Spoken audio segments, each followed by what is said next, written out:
दर्शकों, मैं आपको इस वीडियो में बताने वाला हूं कि बम बम बोले, बम बम बोले बोलने से भगवान शिव क्यों प्रसन्न होते हैं, और प्रसन्न ही नहीं अति प्रसन्न हो जाते हैं। इसके पीछे क्या रहस्य है?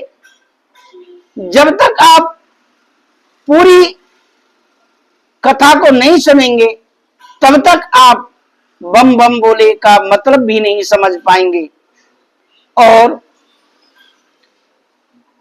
माता सती ने अपने पिता प्रजापति दक्ष को शिव का क्या अर्थ बताया है, शिव बोलने से क्या होता है, शिव कितना कल्याणकारी नाम है। दर्शकों, अगर आप किसी कारण कावड़ लेने नहीं जा पाए, वह कोई भी आपकी मजबूरी हो सकती है, आर्थिक स्थिति के कारण, समय के कारण, घर में कोई बीमार होने के कारण आप कावड़ नहीं लेने गए, लेकिन आप निश्चित कर माने कि अगर आपने इस सती चरित्र को ठीक से सुन लिया तो आपको एक शिव कावड़ लाने का फल अवश्य ही प्राप्त होगा, क्योंकि मैं आपको इसमें शिव का महत्व बताने वाला हूं।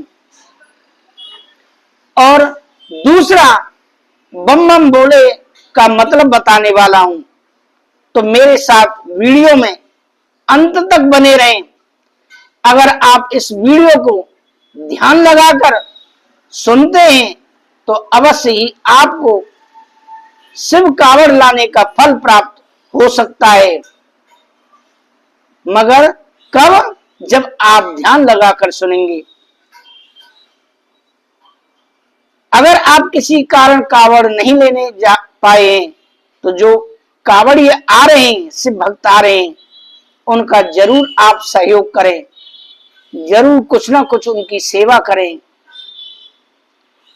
आज के समय में जब वह कावड़ ला रहे हैं तो वह शिव के रूप में ही है, क्योंकि वह हमारे भोलेनाथ की सेवा में लगे हुए हैं। आपको मालूम होगा कि जब समुद्र मंथन हुआ था तब एक कालकूट नामक जहर विष निकला और भोलेनाथ उस जहर को पीने लगे तो अचानक से याद आया कि कंठ के नीचे तो मेरे भगवान श्री राम विराजमान हैं। अगर इस जहर को पी लिया मेरे राम को कष्ट होगा, और अगर इस जहर को उगल दिया तो पूरी पृथ्वी का विनाश हो जाएगा। इसीलिए उस जहर को भगवान भोलेनाथ ने न उगला न अंदर पिया। तब से ही भगवान भोलेनाथ का एक नाम नीलकंठ महादेव कहलाया। और उस जहर को शांत करने के लिए देवताओं ने उस समय शिवलिंग पर जल चढ़ाया। वही देवता स्वरूप आज शिव भक्त कावड़ लेकर के आ रहे हैं, जरूर उनकी सेवा करें। यही हमारा हिंदू सनातन धर्म कहता है। तो आप अब आगे विस्तार पूर्वक कथा सुने। अगर आप यह कथा को संपूर्ण ध्यान लगाकर सुनते हैं तो आपको एक शिव कावड़ लाने का फल प्राप्त होने वाला है। मैं कथा प्रारंभ करता हूं। मनोस्तु सतरूपायाम तिस्त्र कन्याश्च जागरे आकूतर देवूतश्च प्रसूतिरिति विश्रुता 4:1:1 मतलब 4 स्कंद और 1 अध्याय और पहला श्लोक में यह श्लोक दिया गया है। तो श्री मैत्रेय जी कहते हैं कि विदुर जी, स्वयंभू मनु और महारानी शत्रुपा की आकृति देवहूति और प्रसूति नामक 3 कन्याएं हुई। आकुति का विवाह रुचि नामक के प्रजापति से हुआ, जिनसे यज्ञ नारायण का जन्म हुआ। इनका विवाह दक्षिणा देवी से हुआ। यज्ञ पूर्ण तभी होता है जब यज्ञ में ब्राह्मणों को भरपूर दक्षिणा दी जाए। यज्ञ भगवान से तोष प्रदोष, संतोष, भद्र, शांति और इडस्पति आदि 12 पुत्र हुए। विदुर जी, ब्रह्मा जी के मानस पुत्र अत्रि का विवाह अंसुलिया से हुआ। जब ब्रह्मा जी ने इन्हें संतान उत्पन्न करने की आज्ञा दी तो ये रक्ष नामक कुल पर्वत पर तपस्या करने लगे। उनकी तपस्या से प्रसन्न हो ब्रह्मा, विष्णु, महेश तीनों प्रकट हो गए। तो अत्रि मुनि ने तीनों को देखा तो कहने लगे, एको मयम भगवान विविध प्रधान कृत प्रजनम नाय कथम नो यम। मैंने संतान प्राप्ति की इच्छा से एक परमेश्वर का ध्यान किया, तो आप तीनों में वे कौन हैं? भगवान नारायण ने कहा कि मुनि अत्रि, तुमने जिस ईश्वर का ध्यान किया है वह हम तीनों हैं। मैं पालन करता हूं, ब्रह्मा जी रचना करते हैं और शिव जी संहार करते हैं। हम तीनों के अंश से तुम्हें एक एक पुत्र की प्राप्ति होगी। अत्रि मुनि को ब्रह्मा जी के अंश से चंद्रमा की प्राप्ति हुई। विष्णु के अंश से योग वेत्ता दत्तात्रेय की और भगवान शंकर के अंश से दुर्वासा ऋषि की प्राप्ति हुई। मनु की तीसरी पुत्री प्रसूति का विवाह दक्ष प्रजापति से हुआ, जिससे 16 कन्याएं हुई, जिनमें से 13 का विवाह धर्म से, 1 का अग्नि से और 1 पितरों से और सबसे छोटी सती का विवाह भगवान शंकर से हुआ। धर्म की मूर्ति देवी से नरनारायण भगवान का जन्म हुआ।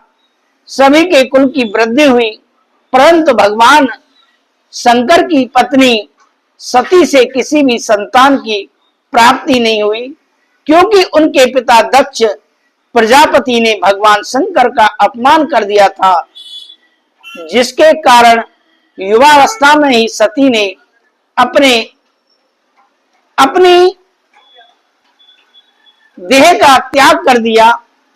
विदुर जी पूछते हैं, मुनिवर, भगवान शंकर तो इतने शील वालों में श्रेष्ठ हैं और दक्ष प्रजापति अपनी पुत्रियों से बड़ा स्नेह करते थे, फिर उन्होंने किस कारण से भगवान शंकर से द्वेष किया? विदुर जी के इस प्रकार प्रश्न पूछने पर मैत्रेय मुनि कहते हैं, पुरा विश्व सृजाम सत्रे समेता परस्मय तथा मरत गणा सर्वे सानगा मुनि योग ने। विदुर जी, जब ब्रह्मा जी ने दक्ष प्रजापति को प्रजापतियों का अध्यक्ष बना दिया तो उसका अवमान बढ़ गया। परम पूज्य गोस्वामी तुलसीदास जी कहते हैं, नहीं कोई अस जन मां जग माही प्रभुता पाए जाए मधुनाई। इस संसार में ऐसा कोई व्यक्ति उत्पन्न ही नहीं हुआ जो ईश्वर ऐश्वर्य को प्राप्त होकर मतवाला ना हुआ हो, घमंड अहंकार ना हो। किसी को अपनी सुंदरता पर घमंड है तो किसी को अपने बाहुबल का घमंड है, किसी को अपने घने पुत्र होने का घमंड है, किसी को अपनी अधिक शिक्षा का घमंड है, तो किसी को धन का, तो किसी को पद और प्रतिष्ठा का मतलब कि ऐसा कोई उत्पन्न ही नहीं हुआ जो पाकर मतवाला ना हुआ हो। एक बार प्रजापतियों का सत्र हुआ जिसमें बड़े बड़े देवता, ऋषि, मुनि सभी एकत्रित हुए। अंत में सभा के अध्यक्ष उस दक्ष प्रजापति ने सभा में प्रवेश किया तो उसे देखकर सभी देवता खड़े हो गए। ब्रह्मा जी और भगवान शंकर बैठे रहे। भगवान शंकर ध्यान में मग्न थे जिसके कारण वह खड़े ना हो सके। दक्ष प्रजापति ने जब ब्रह्मा जी को बैठा हुआ देखा तो सोचा ये पिताजी हैं, कोई बात नहीं। परंतु जब बैठे हुए भगवान शंकर पर दृष्टि गई तो क्रोधित हो गए। कहने लगा, सुनो देवताओं और ऋषियों, मैं शिष्टाचार की बात कर रहा हूं, सावधान होकर सब सुनो। केवल एक ही बात कहना चाहूंगा, विशिष्ट लोगों में विशिष्ट लोगों का ही आगमन होना चाहिए। सभ्य समाज में एक भी असभ्य व्यक्ति आकर बैठ जाए तो सभा का स्वरूप ही बिगड़ जाता है। सब एक दूसरे का मुंह देखने लगे। यहां असभ्य कौन दिखाई दे रहा है, कौन दिखाई पड़ रहा है? ये दक्ष ने किसको इशारा किया है, किसके बारे में कह रहे हैं? दक्ष ने कहा, इधर उधर क्या देख रहे हो, तुम्हें ये शंकर दिखाई नहीं पड़ रहा? शिष्ट लोगों में बैठता तो शिष्टाचार आता, 24 घंटे तो प्रेतों के संग घूमते रहने वाला क्या शिष्टाचार और सभ्यता समझेगा? ये तो हमारे लिए कलंक है। अयम तु लोकपालानाम यशोग्नो निरपत्र सद्विराचरत पंथा येन स्तवधेन दुस्त। लोकपालों में हमारी प्रतिष्ठा के यश को धूमिल करने वाला है, नष्ट करने वाला है, निरपत्र है। लज्जा तो इसमें बिल्कुल भी नहीं रही, ये निर्लज्ज है। बुरी तरह गालियां देना प्रारंभ कर दिया। एक संत कहते हैं कि ठीक ही कह रहा है, इसने क्या कहा, ये हम लोकपालों के यश को धूमिल कर देता है। तो ठीक बात तो है। जब मुख्यमंत्री जी की सभा हो और चारों तरफ से उनकी जय जयकार जिंदाबाद के नारे पड़ रहे हों और उसी समय अचानक प्रधानमंत्री जी आ जाए तो सारी जनता मुख्यमंत्री को छोड़कर भागेगी कि नहीं? तो उनके सामने अपने से बड़ा कोई महान व्यक्तित्व आ जाए तो छोटा व्यक्तित्व उनके सामने धूमिल हो जाता है। तो भगवान शिव का ऐसा प्रभाव है, ऐसा तेज है, ऐसा वैभव है कि जहां भी जाते हैं बड़े बड़े लोकपालों का यश इनके सामने धूमिल हो जाता है। निरपत्र का एक अर्थ तो होता है कि निर्लज्ज, लेकिन भक्तों ऐसा भी नहीं।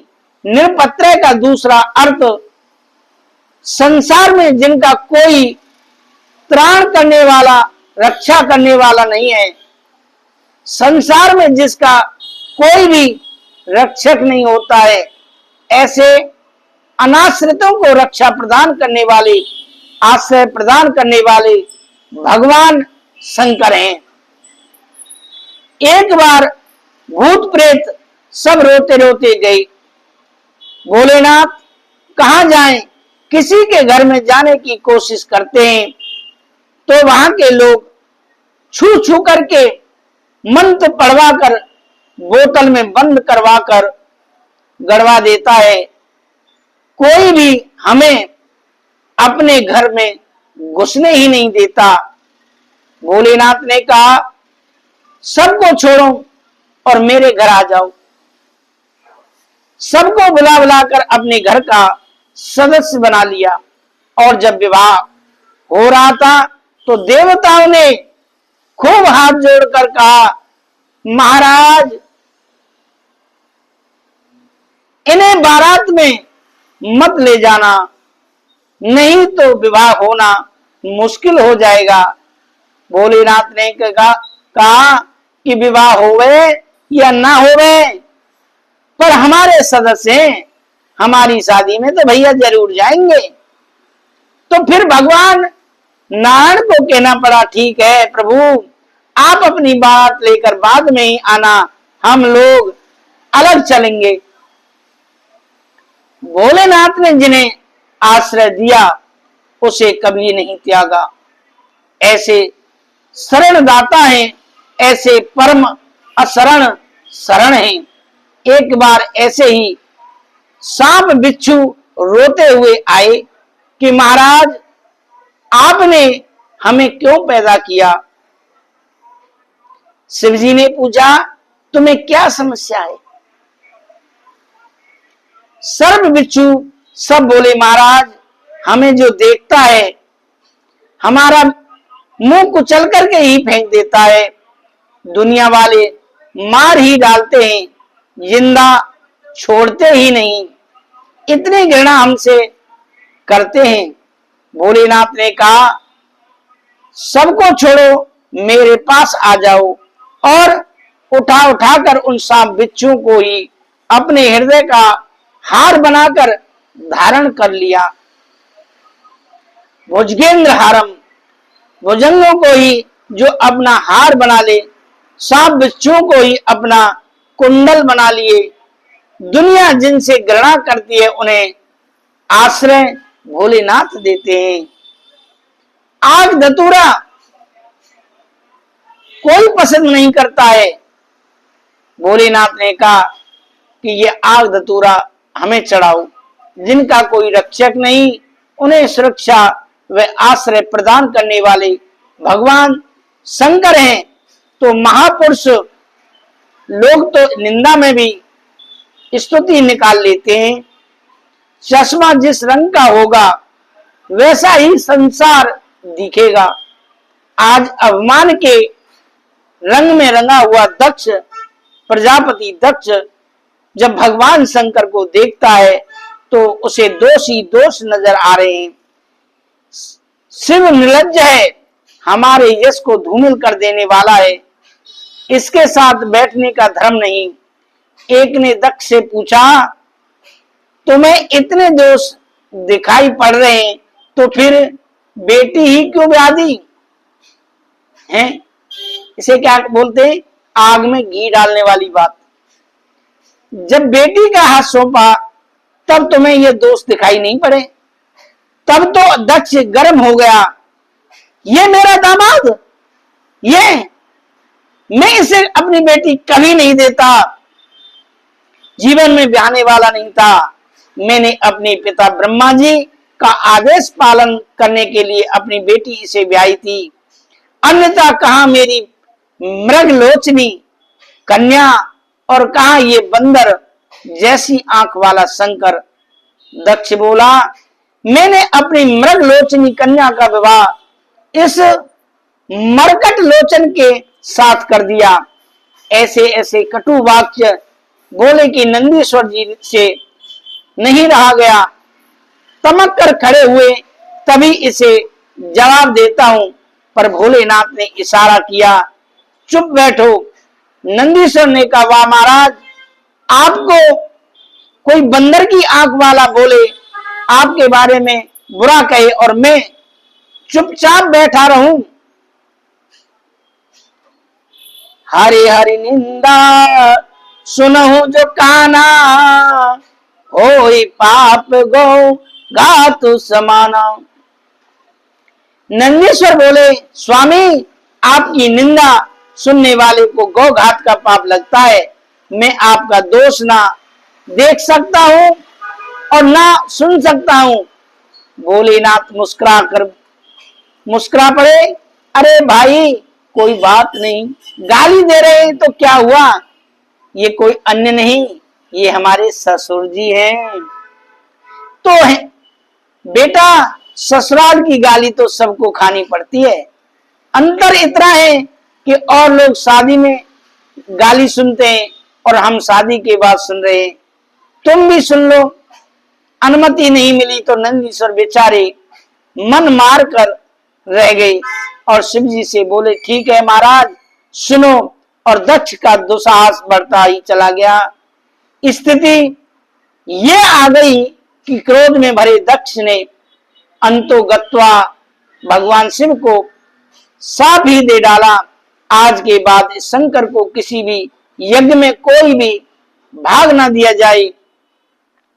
जब साप दिया तो नंदीश्वर ने से रहा नहीं गया और खड़े होकर बोले, ए प्रजापति दक्ष, तुम ये पद क्या मिल गया? तुम्हें ये पद क्या मिल गया? तू इतना अवमानी हो गया, अवमान से भर गया। जब से आया है तब से हमारे भोलेनाथ के अपमान में बड़बड़ाता जा रहा है। इसीलिए मेरा भी श्राप है कि तुझे बकरे का मुंह लग जाए। यह सब श्रापी होने के बाद भोलेनाथ अपने कैलाश सरोवर चले गए, लेकिन इसके बारे में देवी सती को कुछ नहीं बताया कि हमारे और ससुर जी के बीच कोई झगड़ा भी हुआ है। कुछ दिन बाद प्रजापति दक्ष ने एक यज्ञ का आयोजन किया, लेकिन प्रजापति दक्ष ने जानबूझकर भगवान भोलेनाथ को यज्ञ में आने का निमंत्रण नहीं दिया। देवी सती क्या देख रही हैं और भोलेनाथ को बता रही हैं, क्या बता रही हैं? प्रजापतिस्ते वसुरस्य साम प्रथम निर्यापितो यज्ञ महोत्सव किल वयं च तत्राविश राम वामते यदक्षरति ताम विविधा व्रजन्ति। सती जी बोली, हे भोलेनाथ जरा दृष्टि उठाकर ऊपर तो देख लीजिए। भोलेनाथ ने कहा, वो तो मैं सवेरे से ही देख रहा हूँ। सती जी ने पूछा, क्या देख रहे महाराज? शिव जी बोले, इन विमानों को। सती जी ने कहा, आप देख तो रहे, पर आपको शायद ये नहीं मालूम कि सारे विमान आपकी ही ससुराल जा रहे हैं। वहां पर आपके ससुर जी ने बहुत विशाल यज्ञ का आयोजन किया है। भोलेनाथ हंसकर बोले, देवी जी तो क्या ससुराल से हमारे लिए कोई निमंत्रण आया था? क्या सती ने आया था क्या? सती जी ने कहा, महाराज आया तो नहीं, पर भेजा जरूर होगा। कभी कभी जो डाक चिट्ठी गड़बड़ा जाती है, चिट्ठी जरूर भेजी होगी, किसी कारण से पहुंच नहीं पाई होगी। पहले फोन आदि जैसी व्यवस्था तो थी नहीं। मेरे मन में तो बस एक ही कामना है कि हम 16 बहनें हैं। विवाह के बाद से बहनों से कभी मिलना जुलना नहीं हुआ है। आज इस यज्ञ में सब बहनें आएंगी और वह सब बहनों भी आएंगे, तो हम सबका एक साथ मिलना होगा, देखना होगा, कितना आनंद आएगा। सबसे मिलने का, सबको देखने का बहुत मन हो रहा है। आप भी सबसे मिलोगे तो कितना आनंद आएगा। भोलेनाथ देवी सती की उत्कंठा को जान गए कि इनके मन में मायके जाने की प्रबल इच्छा है, तो हंसकर बोले, देवी जी जाने आने में तो हमें भी कोई आपत्ति नहीं है। चले चलते, तुम्हारा कहना भी बिल्कुल उचित है कि ऐसे अवसरों पर स्नेही जनों से भेंट होती है, सबसे मिलना जुलना होता है, परंतु जाने आने में आनंद तब आता है कि हम जाएं और हमें देखते ही लोग गदगद हो जाएं तथा उन्हें देखकर हम गदगद हो जाएं। ऐसी जगह जाने से क्या फायदा कि हम बिना न्योता के प्रेम के साथ प्रेमियों से मिलने जा रहे हैं और हमें देखकर मुंह लटका कर बैठ जाएं, हमें देखकर उन्हें आग लग जाए, उन्हें देखकर हमारा हृदय जल जाए। ऐसे स्थान पर सोना भी बरस रहा हो तो भी नहीं जाना चाहिए। आब नहीं, इज्जत नहीं, नैनन नहीं सने, तुलसी वहां न जाइए, चाहे कंचन बरसे में। शिव जी कहते हैं देवी वहां कुछ भी हो रहा हो हम जाने वाले नहीं।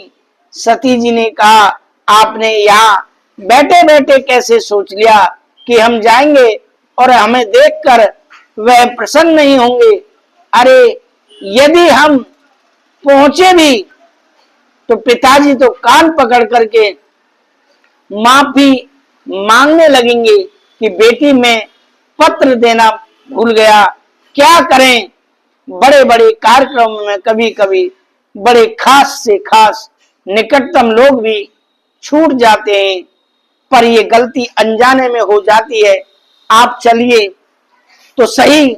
अब भोलेनाथ को आज वह प्रसंग सुनाना ही पड़ा जो अब तक सती जी से छुपाए बैठे थे। भोलेनाथ ने पूरा प्रसंग जब विस्तार से सुनाते हुए कहा देवी उस दिन तुम्हारे पिता के स्वागत समारोह में हम तनिक खड़े नहीं हुए। इसमें हमारा उद्देश्य उनको कोई अपमान करने का नहीं था। हमने तो सर्वभूत हृदय भगवान वासुदेव के चरणों में प्रणाम करते हुए दक्ष को भी प्रणाम किया था, पर मेरी भावना को समझे बिना दक्ष ने अपना अपमान मान लिया। देहमानी देह को महत्व देता है, मैं खड़ा नहीं हुआ। इस बात को लेकर वे अपना अपमान अनुभव करने लगे और पूरी सभा के बीच में हजारों गालियां मुझे सुनाई। एक बात कहूं देवी सती, कोई बाण मार दे, बाण का घाव होता है, पीड़ा भी बहुत होती है, परंतु औषधियों के बल से घाव भी ठीक हो जाता है, पीड़ा भी दर्द भी सब ठीक हो जाता है। परंतु अपने स्नेही जनों के द्वारा जो वाणी का घाव हृदय पर लगता है तो वह घाव कभी जीवन में ठीक नहीं होता। जब जब उस वचन को याद करो उतनी ही पीड़ादायक होता है, वह घाव कभी ठीक नहीं होता। वह घाव दिन रात तपाते हैं। देवी मैं तो सह गया, पर मैं तुम्हारे स्वभाव को भी जानता हूं कि तुम सह नहीं पाओगी। अपमान की जो पीड़ा है मृत्यु से भी भयानक होती है, जो तुमसे नहीं सही जाएगी। इसीलिए मेरी बात मानो, वहां बिल्कुल मत जाना, तुम्हारा किसी भी प्रकार भला नहीं होगा। स्पष्ट रूप से भी भोलेनाथ ने समझा दिया, पर सती जी का आग्रह फिर भी शांत नहीं हुआ। सती जी बोली देखिए महाराज, अब तो होना था, जो होना था वह हो गया, परंतु संबंध कोई छोटी छोटी बातों के ऊपर टूट थोड़े ही जाते हैं। वे आपके ससुर हैं और रहेंगे। जब खटपट हो गई तो एक काम कीजिए, मुझे आज्ञा दीजिए, मैं जाऊंगी और पिताजी को समझाऊंगी, वह मेरी बात मान लेंगे, आपसे भी क्षमा मांग लेंगे और आपको भी यहां से मना कर ले जाएंगे।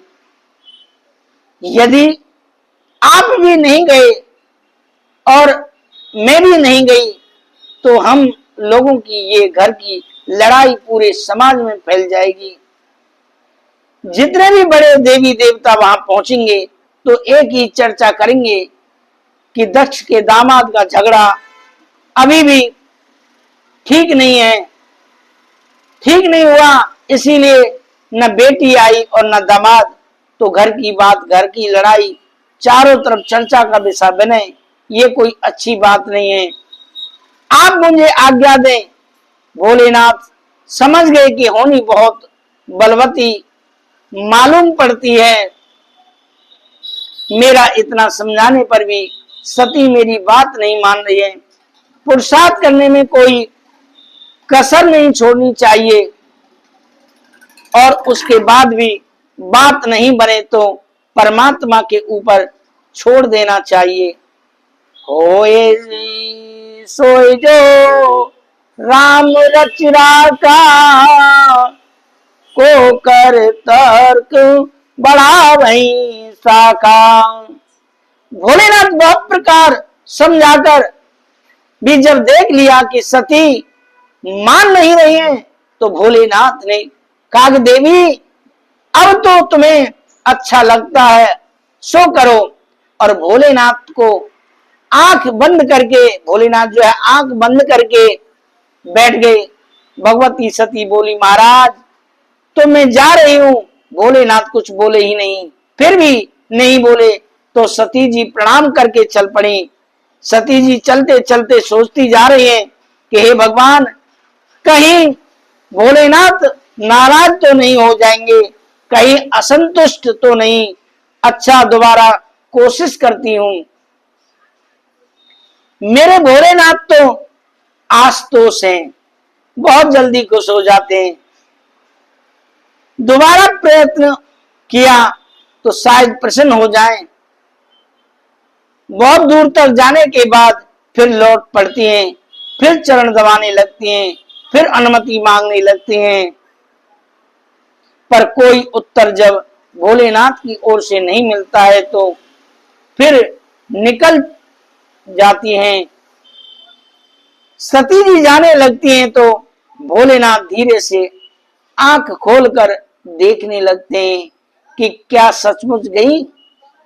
और सती जी को जब वापस अपनी ओर आते देखते हैं तो आंख बंद कर लेते हैं, आंख बंद करके बैठ जाते हैं। सती जी दुविधा में फंसी हैं। पिताजी की याद आती है, यज्ञ महोत्सव का दृश्य आंखों में नाचता है तो भागने लगती हैं, और भोले बाबा का ध्यान आता है तो लौट पड़ती हैं। कभी बाहर कभी भीतर निर्णय नहीं ले पा रही हैं, क्या करूं। अंत में निर्णय ले ही लिया कि कुछ भी हो यज्ञ में जाऊंगी। ऐसे यज्ञ कोई नित्य थोड़े ही होते हैं, और सबसे मिलजुल कर बाद में आकर अपने भोलेनाथ को भी मना लूंगी। ऐसा विचार कर सती जी बहुत दूर तक चली गई। भोलेनाथ ने देखा कि ये तो बहुत दूर निकल गई हैं, अब की बार लौटने वाली नहीं है। तब नंदीश्वर आदि गणों को बुलाकर कहा, जाओ इन्हें आदर के साथ पहुंचा कर आओ। नंदीश्वर आदि गण दौड़े दौड़े आए।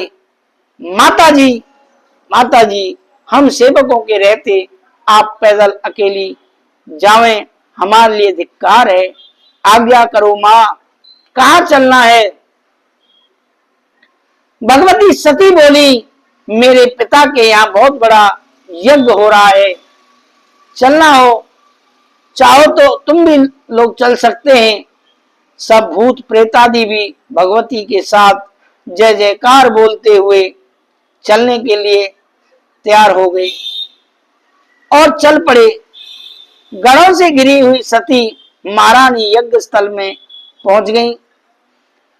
कल तक मां के चरणों में जो देवता साष्टांग दंडवत करते थे, आज उन्होंने जब देखा तो तुरंत मुंह फेर लिया और अनदेखा कर दिया। सती जी को यह व्यवहार अटपटा लगने लगा। कोई भी ठीक से बात नहीं कर रहा है, कोई प्रणाम दंडवत नहीं कर रहा है। दक्ष का सख्त आदेश था कि शिव संबंधी कोई भी हो, उससे जो भी संबंध रखेगा वह मेरा दुश्मन होगा। बहनों ने देखा, अभिनंदन किया, आओ आओ बहन सती, तेरे बिना तो हमारा मन ही नहीं लग रहा था, और हमने सुना कि पिताजी ने तुम्हें निमंत्रण नहीं दिया। अरे हमें तो बड़ा बुरा लगा, पर कोई बात नहीं, अपना तो घर है, घर में निमंत्रण की क्या प्रतीक्षा करना। बहन तूने आकर बहुत अच्छा किया। सती ने सोचा, मुझे इनसे क्या मतलब, मायके में सबसे अधिक महत्व तो माता का होता है। जब तक माँ है तब तक मायका समझे, अन्यथा कोई पूछने वाला नहीं होता, केवल औपचारिकता निभाई जाती है। इसलिए सती ने सबसे मन हटाया और सीधे मां से मिलने के लिए चली गई। वास्तव में देवी सती ने न आने की हार्दिक पीड़ा यदि थी तो केवल उनकी मां के हृदय में इतना बड़ा उत्सव हो रहा, परंतु माता प्रसूति अपने कक्ष में बड़े दुखी होकर बैठी हैं, बहुत दुखी होकर बैठी हैं। अचानक अपने भवन में अपनी बेटी सती को प्रवेश करते हुए देखा। प्रसूति माता का हृदय तो वात्सल्य प्रेम से उमड़ पड़ा, भर गया। तुरंत वेग से दौड़कर पुत्री को अंक में भरकर हृदय से लगा लिया। सादर भले ही मिली एक माता, भगनी मिली बहुत मुस्कुराता। ऐसे भी बोल सकते हैं, सादर भले मिली एक माता, भगन मिली बहुत मुस्कुराता। बड़े आदर के साथ भुजा पसार कर जब देवी प्रसूति मां ने पुत्री को हृदय से लगाया तो सती जी के मन को थोड़ी सी शांति मिली, परंतु जब उन देवताओं को उपेक्षित व्यवहार स्मरण आया तो चित्त में फिर चुभने लगी। बातें विचार करने लगी कि पहले मुझे अपने पिताजी से मिलना चाहिए कि उन्होंने इतने प्रगाढ़ संबंध को इतनी सरलता से उपेक्षित कैसे कर दिया। जैसे ही अपने पिता से सती जी मिलने गई और दक्ष ने देखा कि मेरी बेटी सती आ रही है, तो शिव संबंध होने के कारण आंखें फेर ली और न देखा न मुस्कुराया। अपने पिता के द्वारा ये अपेक्षापूर्ण व्यवहार सती जी के हृदय को और भी अत्यंत पीड़ादायक बन गया, पर फिर भी इस अपमान के घूंट को पी गई, अपना अपमान सह गई। परंतु जब यज्ञशाला पर दृष्टिपात किया तो छोटे से छोटे देवताओं के भी हिस्से अलग अलग व्यवस्थित रखे हुए हैं, पर देवादिदेव महादेव शिव जी के पूरे यज्ञ में कोई स्थान नहीं है। अब तो सती मां से ये सहा नहीं गया।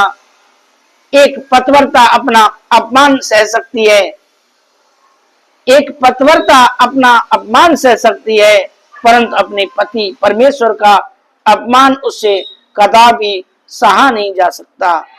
तुरंत भगवती सती क्रोध में भर गई और माता सती ने देवादिदेव महादेव शिव जी के पूरे यज्ञ में कोई स्थान नहीं। अब तो सती मां से ये सहा नहीं गया। एक पतिव्रता अपना अपमान सह सकती है, परंतु अपने पति परमेश्वर का अपमान उससे कदापि सहा नहीं जा सकता। तुरंत भगवती सती क्रोध में भर गई। अरुद्र भागम तमवेक्ष चात्वरम पित्रा च देवे कृतहेलनम विभौ अनादृता यज्ञ सदस्य धीसरे चुकोपलोका निवदक्षति रूसा।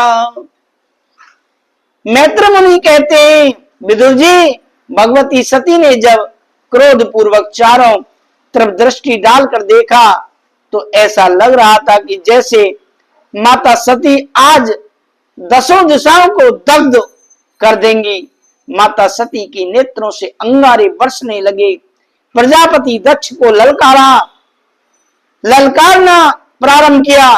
अरे प्रजापति दक्ष, तुझे ये पद क्या मिल गया कि तुम इतने मंदार हो गए, मतलबी हो गए। तुमने उन भगवान शिव का अपमान किया जो साक्षात कल्याण स्वरूप है। सम कल्याणम करोति इति शंकर है, जो मानव मात्र का कल्याण करने के लिए ही विराजमान है, वही शंकर है। शिव का अर्थ ही कल्याण होता है। एक बार भी जिसकी वाणी से शिव ये 2 अक्षर निकल गए, उसके जीवन भर के पाप पल भर में भस्म हो जाते हैं। यद्द्वक्षरम नाम गिरेरितम नृणाम। ध्यान पूर्वक सुने। यद्द्वक्षरम नाम गिरेरितम नृणाम संकृत प्रसंगाद घमासंततम। सती जी कहते हैं शिव नाम मुख से निकला कि जीवन भर के पाप शीघ्र ही समाप्त हो जाते हैं। शास्त्र कहते हैं हमारे स्वामी शिव जी का अपमान करने वाले की जीभ काट लो, और इतनी सामर्थ्य तुम में नहीं है तो करणी पिधाय निर्यात, कान में अंगुली डालो, चले जाओ वहां से, वरना तो तुम्हारी जीभ ही काट पाऊंगी, क्योंकि तुम मेरे पिता हो। और कान में अंगुली डालकर यदि घर लौटूंगी तो भोलेनाथ पहुंचते ही कहेंगे, आओ दक्ष कुमारी, आओ दाक्षायणी देवी मायके में क्या स्वागत हुआ। क्या जवाब दूंगी? मैं भोलेनाथ को कितना विश्वास देकर आई थी, तुझे तुम्हारे प्रेम पर कितना विश्वास था, मुझे तुम्हारे प्रेम पर कितना विश्वास था। मैं बिन बुलाए पागलों की तरह आ गई और तुमने मेरे स्वामी का यहाँ पर ऐसा अपमान किया। मुझे सबसे बड़ी पीड़ा इस बात की होगी जब भोलेनाथ मुझे दक्ष कुमारी कहकर पुकारेंगे। शिवद्रोही की बेटी मुझसे कोई कहे, ये मैं कभी नहीं सह सकती। मुझे जीवन में आज पहली बार पता चला कि मेरा जन्म एक शिवद्रोही के द्वारा हुआ है। जो मेरे प्राण धन है, जीवन धन है, जीवन सर्वस्व है, उनकी मैं अर्धांगिनी हूं और मेरा जन्म उनके द्रोही के द्वारा हुआ है। इस शरीर में शिवद्रोही का रक्त है, इसलिए अब ये शरीर में स्वीकार नहीं करूंगी। पर क्या करें, जब तक शरीर है तब तक ये संबंध तो स्वीकारना ही पड़ेगा। अतः इस संबंध को समाप्त करने के लिए आज मैं ये शरीर ही समाप्त कर दूंगी। इस तरह से माता सती प्रजापति दक्ष से वार्तालाप कर रहे हैं। मेरा यह शरीर तेरे द्वारा उत्पन्न है, इसलिए अब इसे धारण नहीं करूंगी। और इतना कहकर माता भगवती ध्यान मग्न बैठ गई भोलेनाथ के चरणों में। भोलेनाथ का चरणों में ध्यान करते करते दिव्याग्नि देह से प्रकट हो गई और सद्य प्रज्वल समाधि जागना माता सती ने उस दिव्याग्नि में अपना पंच भौतिक देह को समाप्त कर दिया। जो भूत प्रेतादिगण माता सती के साथ आए हुए थे, उन्होंने ये सब दृश्य देखा और सुना तो एकदम क्रोधित हो गए और मारो काटो चिल्लाते हुए यज्ञशाला में ऊपर टूट पड़े। जैसे ही भूत प्रेतों के आक्रमण को देखा तो यज्ञाचार्य भृगु ने दिव्य शक्तियों को प्रकट कर दिया। इन शक्तियों ने भूत प्रेतों को मार पीट कर वहां से भगा दिया। उधर नारद जी ने भोलेनाथ को पूरा समाचार विस्तार से सुनाया। नारद जी के द्वारा जब पूरा समाचार भगवान शिव को विस्तार से सुनाया कि महाराज, जैसे हम थे आप भी वैसे ही होगे। माता सती को राजा दक्ष ने यज्ञ कुंड में धक्का दे दिया तो क्रोध से भर गए। भगवान भोलेनाथ क्रोध में आकर बोले, आज यदि दक्ष बच रहा था तो केवल सती के नाते, अगर राजा दक्ष आज तक बच रहा था तो सती के नाते बच रहा था। हमारी पत्नी सती का विवाह वह पिता हैं, इसीलिए दक्ष क्षमा का पात्र बन रहा था। अब जब सती ही नहीं रही तो अब संबंध कैसा रहा, अब पात्रता समाप्त हो गई। भगवान भोलेनाथ ने अपनी जटा उखाड़कर पटक दी। देखते देखते भगवान भोलेनाथ की जटा से बड़ा ही एक विकराल महापुरुष प्रकट हो गया। एक कराल दृष्टो जलदाग्निमूर्धज कपाल माली विविधोद्यत्यायुध, अनेक प्रकार के आयुध, चमचमाती आंखें और बड़े विशाल केस, लग रहा था जैसे मूर्तिमान काल खड़ा हो गया हो। हाथ में एक बड़ा विशाल त्रिशूल धारण किए वह वीर पुरुष हाथ जोड़कर बोला, हे भोलेनाथ, मुझे आज्ञा क्या है। भोलेनाथ ने कहा, वो वीर ते भद्रम, हे वीर तेरा कल्याण हो, उसी का नाम हो गया वीरभद्र। भोलेनाथ ने आदेश दिया, दक्षम संयज्ञम जही जाओ, जही जाओ, दक्ष को यज्ञ सहित समाप्त कर दो। अब तो वीरभद्र वेग से दौड़े, जो भूत प्रेत आदि यज्ञ से पराजित होकर पिटकर आ रहे थे। उन्होंने जब वीरभद्र को देखा तो उन्हें भी बड़ा जोश आ गया। अब डरने की आवश्यकता नहीं, चलो जिन्होंने हमारी पिटाई की थी उन्हें चुन चुन करके बदला लेंगे। भूत प्रेतों में जोश आ गया और भूत प्रेतों का शरीर तो वायु प्रदान होता है, इतने वेग से दौड़े कि तूफान आ गया और वहां तूफान आकाश तक छा गया। यज्ञ के देवता उस तूफान को देखकर चक्कर में पड़ गए। देखो देखो कितनी भयंकर आंधी आ रही है, ऐसी आंधी तूफान हमने कभी जीवन में नहीं देखी। भाई ये कैसा तूफान है, जरा पता लगाओ। एक बोला, अरे मुझे तो लगता है कहीं डकैती पड़ी है और डकैत सब भाग रहे होंगे।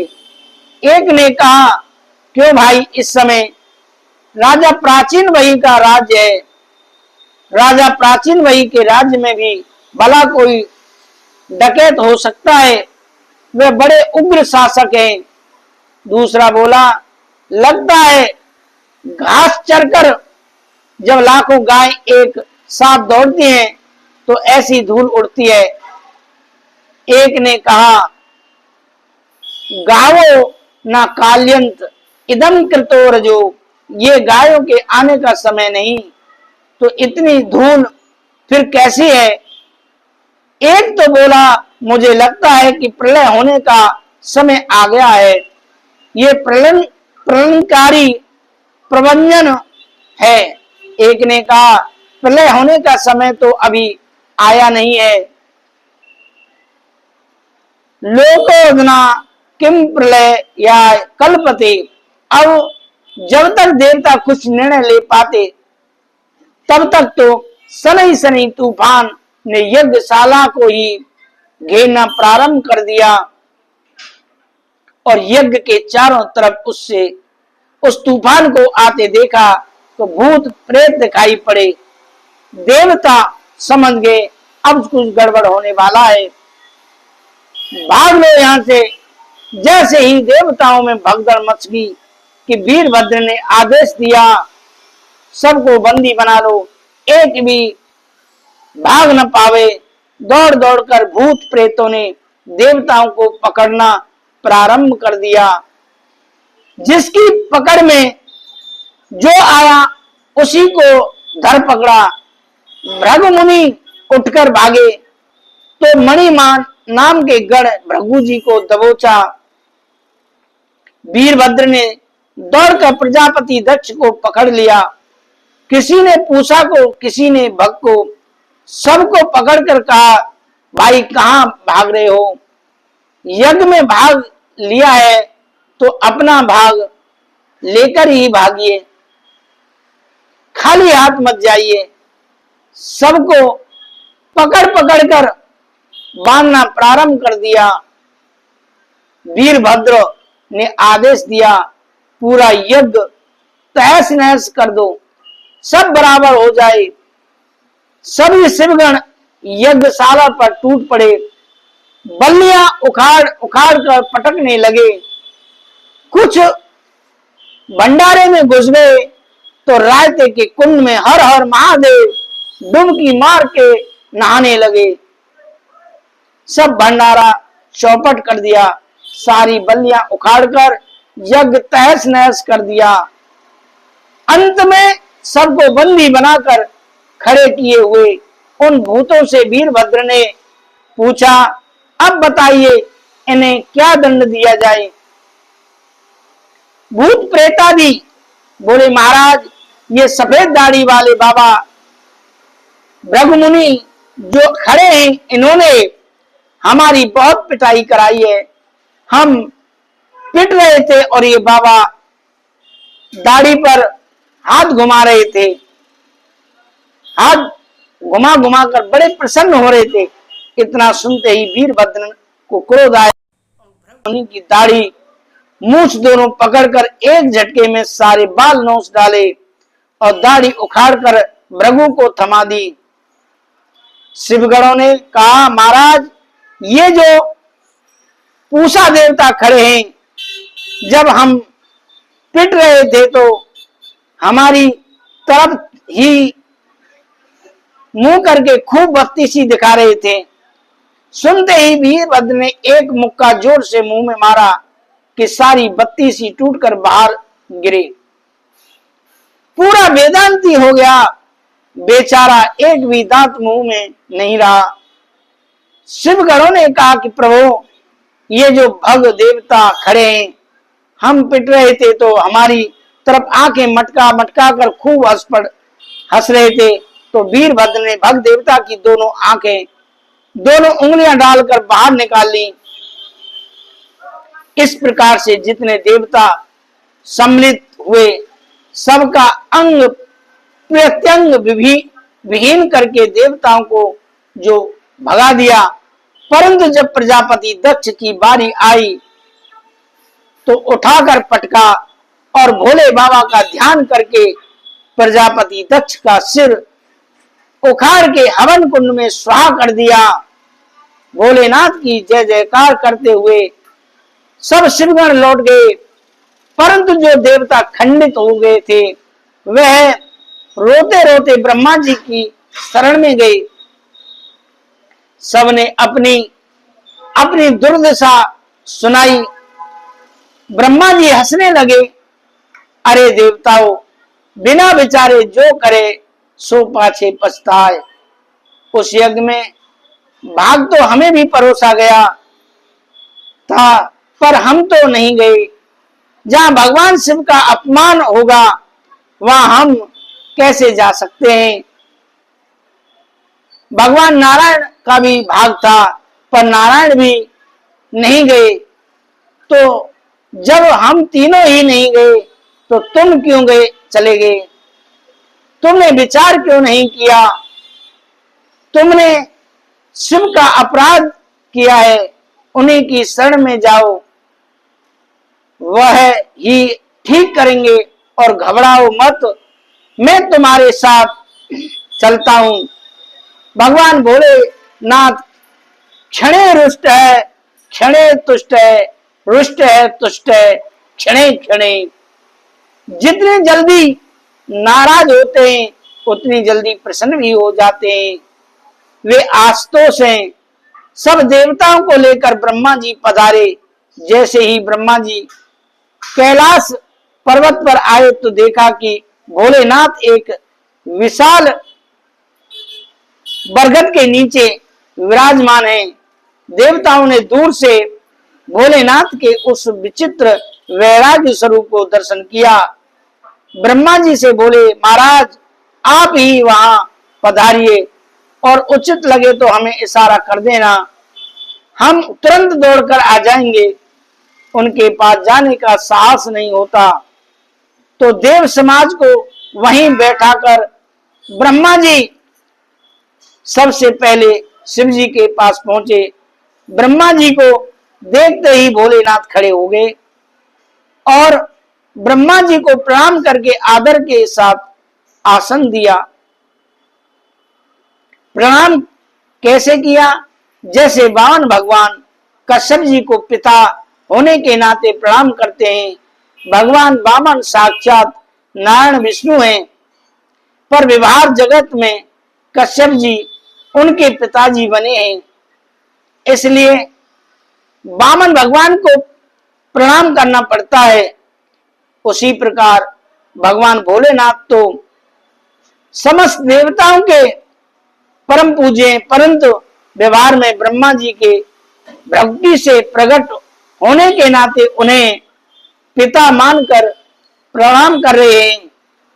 ब्रह्मा जी ने दूर खड़े देवताओं को इशारा किया, मौका बहुत अच्छा है, जल्दी ही आओ।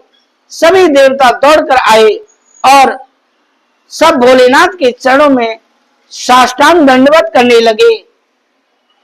ब्रह्मा जी ने थोड़ी सिफारिश कर दी, महाराज इन पर दया करो। भृगु जी ने अपने मन की बात कहनी चाहिए। कुछ पर इनका स्वभाव था कि बात करते समय दाढ़ी पर हाथ फेरते थे, तो स्वाभाविक जैसे ही दाढ़ी पर हाथ फेरने के लिए हाथ ऊपर उठा के दाढ़ी में एक भी बाल नहीं, इतने बेचारे शर्मिंदा हुए कि मुंह लटका कर ही रह गए, कुछ बोल ही नहीं पाए।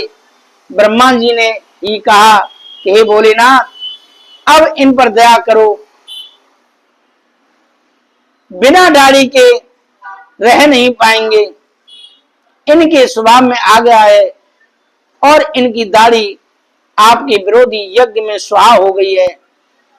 भोलेनाथ भी मुस्कुरा पड़े, अच्छा ठीक है, पूरी दाढ़ी तो नहीं मिलेगी, परंतु आगे आगे थोड़ी सी दाढ़ी आपको लग जाएगी, जाओ हमारा आशीर्वाद है।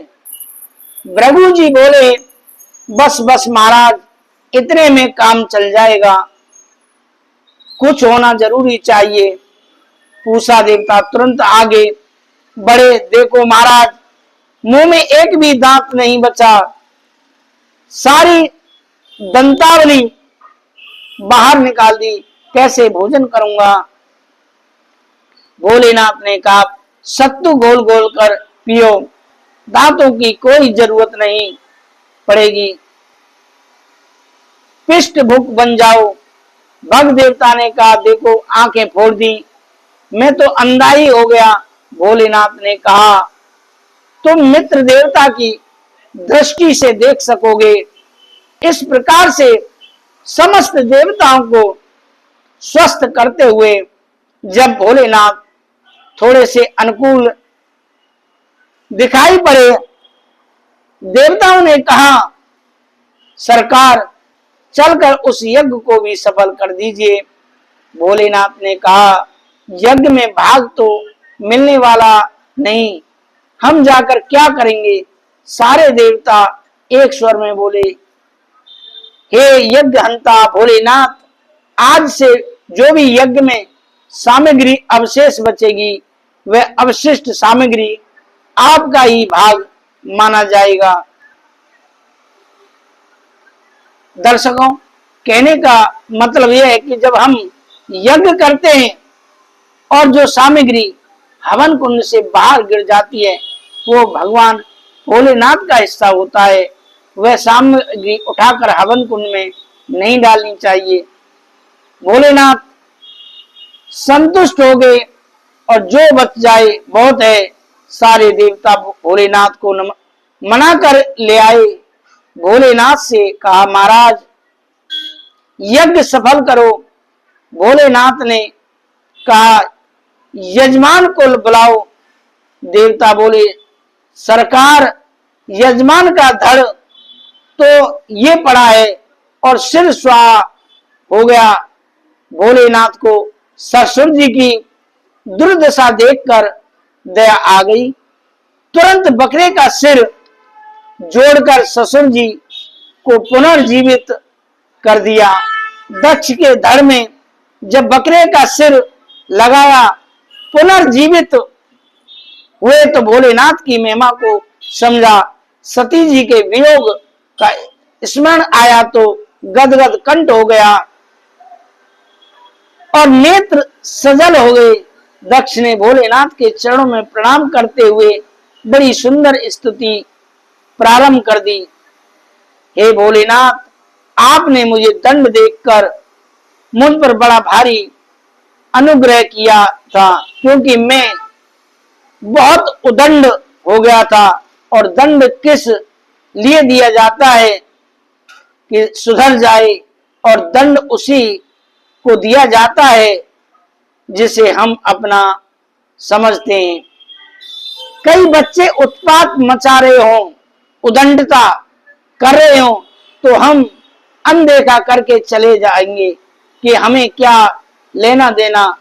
पर उसमें से अपना बच्चा, कोई बच्चा दिखाई पड़ जाए तो जो उन उदंडों के साथ स्वयं उदंडता कर रहा है तो उसे जरूर पकड़कर चपत लगा देंगे, क्योंकि उसे हम अपना समझते हैं।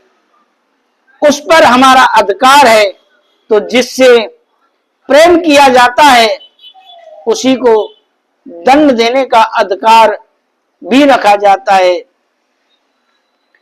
तो हे भोलेनाथ, आपने मुझे अपना समझा और अपनत्व के नाते ही मेरी उदंडता पर अंकुश लगाने के लिए आपने मुझे दंड दिया। एक ग्वाला गाय को चराता है पर अपनी गायों से बड़ा प्रेम करता है। इतना प्रेम करता है कि जंगल में कोई हिंसक जानवर कदाचित गाय के ऊपर आक्रमण कर दे तो अपने प्राणों की बाजी लगाकर गौमाता की रक्षा करता है। और वही गाय यदि उत्पात करे, यहां वहां नुकसान करे तो डंडा भी मार देता है। तो जितना अपनी गायों से प्रेम करता है उतना ही मानने का अधिकार भी रखता है। प्रजापति दक्ष भोलेनाथ की मधुर स्तुति कर रहे हैं, पर बकरे का मोह है तो बकरे की भाषा में बोल रहे हैं। सुन सुनकर भोले बाबा को बड़ी जोर से हंसी आ गई। इसलिए आज भी भोलेनाथ के भक्त शिव जी की पूजा करने के समय बम बम बम बम बम बम बकरे की तरह बोलते हैं, क्योंकि बकरे की तरह बम बम करते ही भोले बाबा को ससुर जी याद आ जाते हैं और भोले बाबा प्रसन्न हो जाते हैं। जहां भोले बाबा प्रसन्न हुए तत्क्षण उन सबके बीच में भगवान लक्ष्मी नारायण प्रकट हो गए। समस्त देवताओं ने क्रम से भगवान नारायण की स्तुति की। क्या स्तुति की? कर्पूर गौरम करुणावतारम संसार सारम भुजगेन्द्रहारम सदा वसंतम हृदयारविंदे भवम भवानी सहितं नमामि, भवम भवानी सहितं नमामि। भक्तों ने पूछा अर्थ भी कर दीजिए। राम जी ने अर्थ कर दिया। राम से ईश्वर रामेश्वर, राम का जो ईश्वर है वह रामेश्वर है। उस समाज में तुरंत भगवान भोलेनाथ प्रकट होकर बोले, नहीं नहीं, ये अर्थ नहीं। भक्तों ने पूछा तो क्या अर्थ है? भोलेनाथ ने समाज ही बदल दिया। राम है ईश्वरो यस्य रामेश्वर, ईश्वर जिनके उनका नाम है रामेश्वर, उन्होंने राम को अपना ईश्वर सिद्ध कर दिया। इसलिए दोनों एक दूसरे के पूरक हैं, इसलिए इनमें से किसी भी प्रकार का भेद ना रखें। दर्शकों, हमारी ये कथा कैसी लगी आप कमेंट करके जरूर बताएं। मैं समझता हूं कि अगर आपने इस कथा को ध्यानपूर्वक मन लगाकर ठीक से सुना तो आपको एक शिव कावड़ लाने का फल प्राप्त होगा।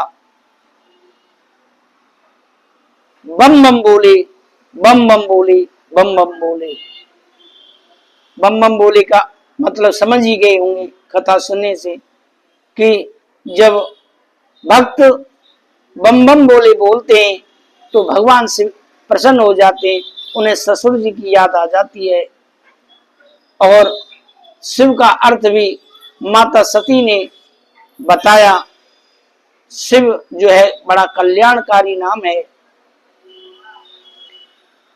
कमेंट में बम बम बोले भोलेनाथ जरूर लिखें। और अभी तक हमारे YouTube चैनल को सब्सक्राइब नहीं किया है तो सब्सक्राइब कर लें। राधे राधे, जय श्री राधे।